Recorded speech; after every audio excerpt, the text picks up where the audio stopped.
Hi, hello, నమస్తే. Welcome back to our channel. ప్రస్తుతం స్టూడియోలో ఉన్నారు ప్రొఫెసర్ కామేశ్వరి మేడం. నమస్తే మ్యామ్. నమస్తే అండి. మ్యామ్, శ్రావణ మాసంలో ఆచరించే పండుగలలో గరుడ పంచమి పండుగ కొంచెం ముఖ్యమైనది. అంటే మరి గరుడ పంచమి యొక్క కథ మనము కొన్ని కథల గురించి మాట్లాడుకుంటూ వస్తున్నాం. ప్రతి దానికి ఒక కథ ఉంటుంది. అవును. మనం ప్రీవియస్ చెప్పిన దాంట్లో మంగళగౌరి హ్మ్. వ్రతం యొక్క కథ. హ్మ్. సో గరుడ పంచమి, దీనికి ఇంకొకటి పేరు కూడా ఉంది కదా మేడం, ఫణి గౌరి నోము కథ అంటారు. అవును. అవును. అసలు ఈ కథ గురించి. చవితి, నాగుల చవితి అంటే 4వ రోజు చవితి. శుక్లపక్ష చవితి అయిన వెంటనే పంచమి వస్తుంది. పంచమి రోజు ఈ ఫణిగౌరి నోము చేస్తారు. ఈ శ్రావణ మాసం నోములన్నీ కూడా చాలా ప్రత్యేకమండి. ప్రత్యేకత ఏంటంటే, ఇప్పుడు మొదట మనం చెప్పుకున్న మంగళగౌరిలో ఆ అమ్మాయి సుశీల ఎవరి కోసం వ్రతం చేసింది? భర్త కోసం. భర్త ఆయుష్ కోసం, అతని అభివృద్ధి కోసం కదా. కానీ ఇప్పుడు ఈ ఫణిగౌరికి వచ్చేసరికి మనము ఇక్కడ ఉన్న మన ఎవరైతే అమ్మాయి ఉందో తను తన పుట్టింటి కోసం, అన్నదమ్ముల కోసం చేసింది ఈ నోము. అంటే ఇక్కడ చూడండి, ఈ నోములన్నీ ఇలా పుట్టింటి కోసము, అత్తగారింటి కోసము, అంటే ఆడవాళ్ళు ఇద్దరిని బ్యాలెన్స్ చేస్తూ వచ్చేవాళ్ళు అనమాట. ఇద్దరి కోసం చేసేవాళ్ళు పూజలు, నోములు అన్నీ కూడా. ఇది ఒక రకమైన రాఖీ పండగ లాంటిది కూడా అని చెప్పుకోవచ్చు మనం. అన్నదమ్ములను రక్షించడం కోసం చేసినది. ఒక ఊర్లో, ఒక నగరంలో 7 అన్నదమ్ములు ఉండేవాళ్ళు. 7 అన్నదమ్ములకు ఒకటే చెల్లెలు. ఆమె పేరు అక్కలమ్మ. 7 మగపిల్లల తర్వాత పుట్టింది కాబట్టి ఆమెను అక్కలమ్మ అని పేరు పెట్టి చాలా అల్లారు ముద్దుగా పెంచుకుంటుంటారు. ఆ అన్నలు కూడా ఆమెను ఎంతో ప్రేమగా చూసుకుంటారు. కొంతకాలం తర్వాత వాళ్ళకి తల్లిదండ్రులు చనిపోతారు.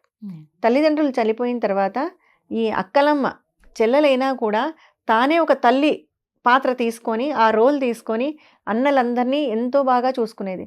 వాళ్లకు సమయానికి వండి పెట్టడము, వాళ్ళకి కావాల్సిన సేవలు చేయడము, 7 మంది అన్నదమ్ములను ఎంతో ప్రేమగా చూసుకునేది. తర్వాత వాళ్లకు పెళ్ళిళ్ళు కూడా చేస్తుంది నిలబడి. అన్నలందరికీ పెళ్ళిళ్ళు చేసి తర్వాత తను కూడా పెళ్లి చేసుకొని అత్తవారింటికి వెళ్తుంది. శ్రావణ మాసం వస్తుంది. శ్రావణ మంగళ గౌరి ఇవి చేసుకోవడానికి తను పుట్టింటికి వస్తుంది. పుట్టింటికి వచ్చి వెళ్తూ, తన ఇంటికి వెళ్తూ చెప్తుంది, వదినలను పిలిచి చెప్తుంది. వదినలకు చెప్తుంది, రేపు నాగుల చవితి ఉంది కదా, కాబట్టి అందరూ ఇంట్లో, అప్పుడంతా పల్లెటూళ్ళు కదండి ఇళ్ళు, అంతా మట్టితో ఉండేవి ఇళ్ళన్నీ. పైగా వీళ్ళు పొలం పనులకు వెళ్తారు, పొలాలు చూసుకుంటారు అన్నలు. ఎక్కడ కూడా మీరు ఏది కూడా, ఏ మూలలు కానీ, ఎక్కడ హోల్స్ కానీ ఏదైనా ఉంటే వాటిని ముయ్యొద్దండి. చాలా జాగ్రత్తగా ఉండండి. నాగుల చవితి అనేది మనము నాగరాజు అంటే ఫణీంద్రుడికి సంబంధించి చేసుకునే పండగ కాబట్టి, అంటే ఈ చీమలు, పాములు ఇవన్నీ కూడా, అంటే చూడండి అప్పట్లో ఎంత ఇదో. పాము అంటే విషమని, భయమని, అంటే ఒక శత్రుభావంతో కలిగి ఉంటాం మామూలుగా సాధారణంగా. కానీ ఇక్కడ ఈ అమ్మాయి ఏం చెప్తోంది, వాటిని కూడా రక్షించాలి. పాములు అనేవి ఏంటి, భూమిలో ఉంటాయి, పొలాల్లో. అవి ఎంత హెల్ప్ చేస్తుంటాయి రైతుకు, అంతే కదా. ఈ జీవులన్నీ కూడా మనతో పాటే కలిసి జీవించేవి. కాబట్టి అమ్మాయి చెప్తుంది, మనం ఎంతో భక్తితో ఉండాలి, ఎక్కడ కూడా మీరు జాగ్రత్తగా ఉండండి, ఇంట్లో ఎక్కడ రంధ్రాలు ముయ్యొద్దు అని చెప్పి వెళ్తుంది. కానీ ఆ మాటను వీళ్ళు పట్టించుకోరు. అంటే దాన్ని పెద్దగా ఆ విషయాన్ని ఆలోచించరు. ఈ వదినలు ఏం చేస్తారు, మరుసటి రోజు అయ్యో ఇక్కడ హోల్ ఉంది, అక్కడ హోల్ ఉంది అని ఎక్కడెక్కడ ఉన్నదంతా పల్లెటూళ్ళలో మట్టి ఇది కదా, అంతా మూసేస్తారు. వీళ్ళు అన్నలు కూడా అందరూ పొలానికి వెళ్తారు. పొలానికి వెళ్తే పక్కనే పొలంలోనే ఇళ్ళు ఉంటాయి, పొలం దగ్గరనే ఇళ్ళు ఉంటాయి. వెళ్ళి అక్కడ ఒక పుట్ట ఉంటుంది, వెళ్ళి ఆ పుట్టను పగలగొట్టేస్తారు వీళ్ళు. అంటే అప్పటికి ఖాళీనే ఉంటుంది అది, అందులో ఏమి పాములు ఏమి ఉండవు. ఆ పుట్టను పగలగొట్టేస్తారనమాట. పగలగొట్టేసిన తర్వాత దాంట్లో ఒక పాము ఉంటుంది. వచ్చి చూసుకుంటే దానికి స్థావరం ఉండదు.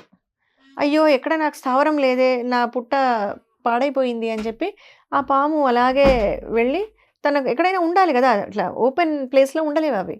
వెతుక్కుంటూ వెళ్తే వీళ్ళ ఇల్లే దగ్గరలో ఉంటుంది.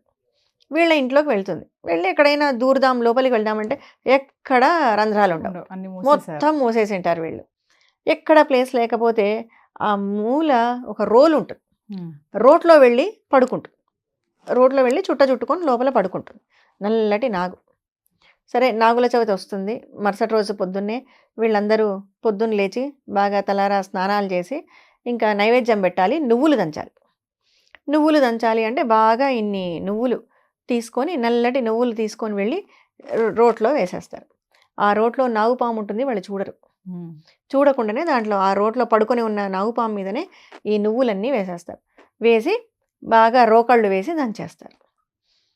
వీళ్ళ ఆనందము, సంబరాలు కనీసం అక్కడ ఏముంది అని కూడా గమనించుకోరు. ఉమ్. గమనించుకోకుండా పామును కూడా దంచేసరికి మొత్తం అదంతా కూడా విషపూరితం అయిపోతాయి ఆ నువ్వులన్నీ కూడా. ఉమ్. దాంతోనే అంత బెల్లం కట్టి ఉండలు కట్టి నైవేద్యం పెట్టి స్వామికి మొత్తం ముందు భర్తలకు పెడతారు, ఉమ్.